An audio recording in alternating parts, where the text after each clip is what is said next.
ओम नमो भगवते रुद्राय। श्री कृष्ण गोविंद हरे मुरारे, हे नाथ नारायण वासुदेव। श्री कृष्ण गोविंद हरे मुरारे, हे नाथ नारायण वासुदेव।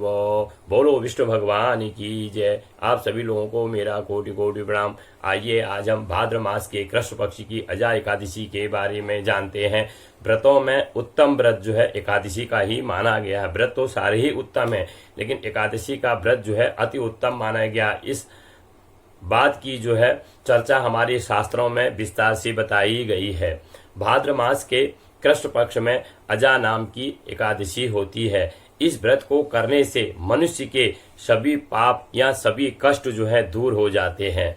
इस दिन भगवान ऋषिकेश या मधुसूदन का पूजन विधिवत करने से व रात्रि में जागरण करने से मनुष्य के सारे पाप जो हैं समाप्त हो जाते हैं। इस प्रकार जो कोई भी अजा एकादशी का व्रत पूर्ण कर द्वादशी को श्री हरि को चावल का या भात का भोग लगाकर अपने व्रत को पूर्ण करना चाहिए। इस प्रकार से हमारा एकादशी का व्रत पूर्ण होता है। अब एकादशी के व्रत को करने के लिए हमें दशमी के दिन जो है एक वत्र या एक वत्र का मतलब है एक समय भोजन करना चाहिए। और वह भोजन कैसा हो? बिल्कुल शुद्ध शाकाहारी भोजन होना चाहिए। मीट मांस मदिरा और लहसुन प्याज इस सब का परित्याग हमें करना है। तब एकादशी को जो है हमें फलाहार का भोजन करना चाहिए। पहले भगवान विष्णु को भोग लगाएं और उसके बाद स्वयं जो है फलाहार करें। तब द्वादशी के दिन जो है भगवान श्री कृष्ण को या भगवान मधुसूदन को चावल या भात का भोग अवश्य लगाना चाहिए। इससे जो है हमारा व्रत जो है पूर्ण माना जाता है। जो कोई भी मनुष्य ऐसा व्रत करते हैं उनके सारे पाप जो हैं समाप्त होकर उन्हें स्वर्ग लोक की प्राप्ति होती है। इसके पढ़ने और सुनने से अश्वमेध यज्ञ का फल जो है हमें प्राप्त होता है। और यह अजा एकादशी का व्रत जो है 10 सितंबर 2023 को है।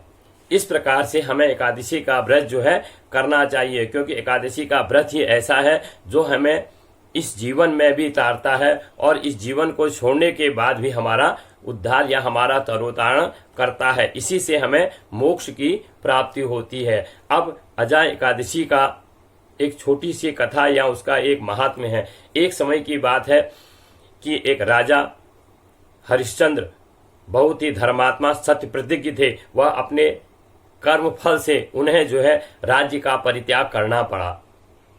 उन्होंने अपनी पत्नी अपने पुत्र का भी त्याग कर दिया। उन्होंने अपनी पत्नी व पुत्र को बेच दिया और स्वयं भी जो है बिक गए। पुण्यात्मा होते हुए भी राजा को जो है चांडाल की दास्ता प्राप्त हुई करनी पड़ी। फिर भी वे अपने सत्य से विचलित नहीं हुए। ऐसा करते करते उन्हें काफी वर्ष जो है बीत गए। वे अत्यंत जो है दुखी हुए। इस प्रकार चिंता करते करते वे शोक के समुद्र में डूब गए। तब इतने में ही वहां पर गौतम मुनि आए। राजा ने उनको दंडवत प्रणाम किया और अपना सारा हाल जो है उन्हें कह सुनाया और कहा, हे मुनि, इसका मुझे कोई ऐसा उपाय बताइए। तब गौतम मुनि ने कहा, राजन, भाद्र मास के कृष्ण पक्ष में अजा नाम की एकादशी होती है। उसका तुम जो है विधिवत व्रत करो। उसको करने से तुम्हें जो है सुख समृद्धि या तुम्हारे जितने भी कष्ट हैं वो जो है दूर हो जाएंगे। तब राजा ने जो है गौतम मुनि को दंडवत प्रणाम किया और उनके कहे अनुसार एकादशी का उत्तम व्रत किया। और उस व्रत को करने से उस राजा के जितने भी कष्ट थे सारे कष्ट से वो दूर हो गए। उनके सारे कष्ट और दुख जो है समाप्त हो गए। और इस प्रकार से उस राजा को फिर से अपनी पत्नी पुत्र और उनका जो राज्य समाप्त था वह उन्हें फिर से प्राप्त हो गया।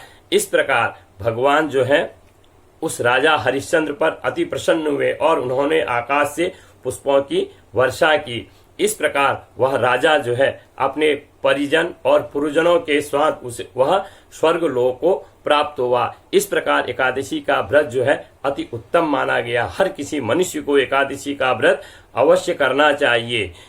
बोलो विष्णु भगवान की जय। आशा करता हूँ आपको यह वीडियो अवश्य पसंद आएगी। इसे लाइक, शेयर और इस चैनल को सब्सक्राइब अवश्य करें। अगले वीडियो में जल्द आपसे मिलते हैं। तब तक के लिए आपको श्री कृष्णा।